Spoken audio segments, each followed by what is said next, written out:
Well, our beloveds are another has rejected our prior message again. She wishes for it to have a different feel and flavor. What a little control freak. She wants the messages to be presented with a loving and generous presentation instead of strength and courage, where we, the Hopi Collective, share with you all who we are and what our expectations are for our followers, our tribe members. So we shall try again. With knowledge comes responsibility. It is also biblical. It is spiritual. Once you have knowledge about something, you are held to a higher standard because you now know and either are refusing to integrate this knowledge or you do. That is a spiritual hierarchical provision, which means that when you are at the bottom floor and you don't have much knowledge, little is expected of you and required of you because you are still in kindergarten.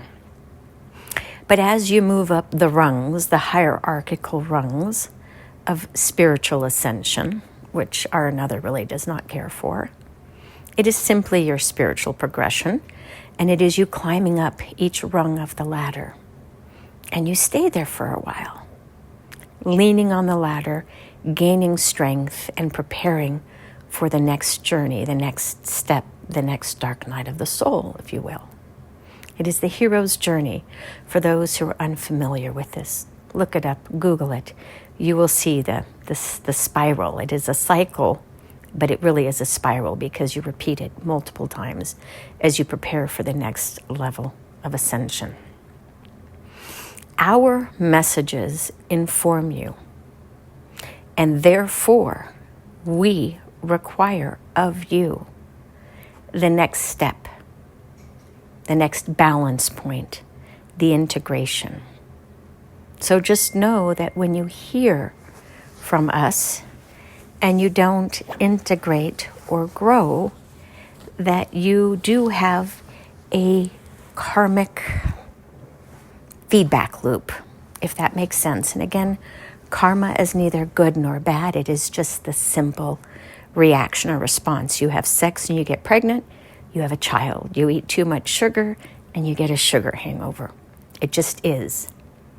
Now, karma is real for those who believe that is real. Karma is real for those who don't believe in it, similar to gravity.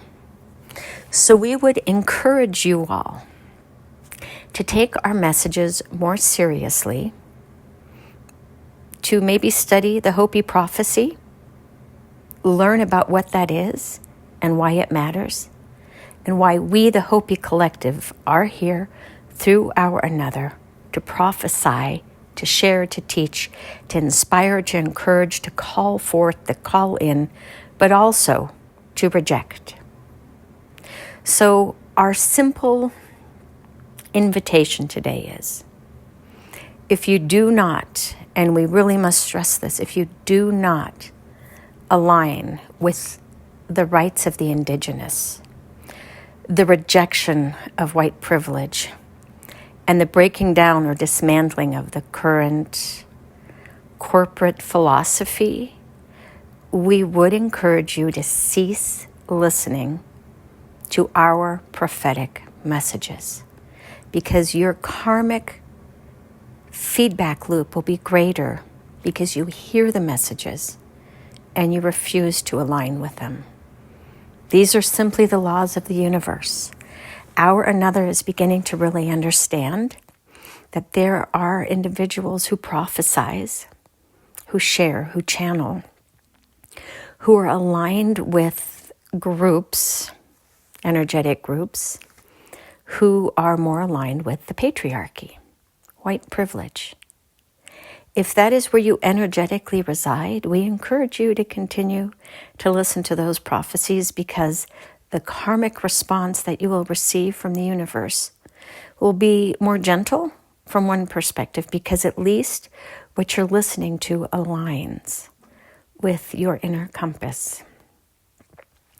If you listen to us, to our messages, our prophecies, and you refuse to shift your mindset from white privilege to that of the indigenous, to really see life through those who have been marginalized, killed, harmed, maimed, traumatized, and then rejected repeatedly as being lesser than somehow. If you cannot understand it from their lived experience, and you don't want to, and you don't have compassion and see it through a new lens, through the eyes of the losers, then we would ask that you move on. Because continuing to listen to our messages will honestly only bring harm to you, because the karma for refusing to adopt and integrate once you have knowledge is not best aligned for you. And so our another right now has chosen one delineation, though there are many. It is not the action so much that dictates who you are, but the belief within your heart, your intention. But our another has said, if you voted for Trump, I don't want you here. Because you, even though it is a misbelief in her perspective, even though you believe that this is the right thing, you are continuing to give power to the institutionalized white supremacy machine instead of moving towards a Black, an Indian woman who understands what it is to be part of the marginalized community. So our request for you, not for the reasons that our another shares, but from a perspective of those who have knowledge of what is to come and what is expected of them. Those who have that knowledge are expected to act on it. And if you support white supremacy, even though you may deny it for a lot of reasons, look at your behavior to see, did you support Trump? Did you reject a Black, an Indian woman because she wasn't competent? Even though when you look at them side by side, she's more competent, she's more qualified because of her actual political experience, her ability to cross the aisle to create bridges, her ability to smile while being attacked, her ability to have resiliency and compassion for everyone.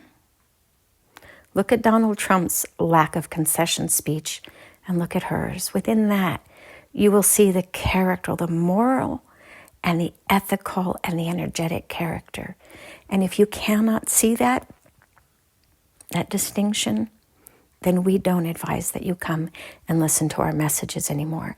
And if you're in a different region, it goes to the same thing. If you're not willing to try something new, that your country, that your people has never explored, and instead you get stuck on, we need to create harder boundaries, we need to throw people out, we need to make people work harder, we need, instead of, we have compassion for all of our citizens who are struggling. Let us create more safety nets right now, because many of you are suffering, and based on the hierarchical needs of Maslowian stuff, if you don't have the base needs met, you are acting out of fear for survival.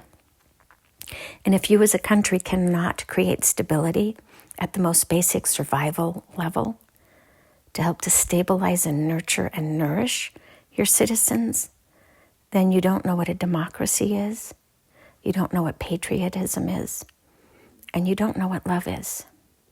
So this is a long-winded message, if you will, of saying, if you don't align with us and you align with Trump, please move on to somebody who channels messages that are less based on the rainbow people and more based on some other underlying philosophy. And our another is very protective of her marginalized communities. And if you don't want to help the poor and the needy like Jesus did, then you are not a follower of Jesus and his teachings, nor are you a follower of love. And so it is. Namaste.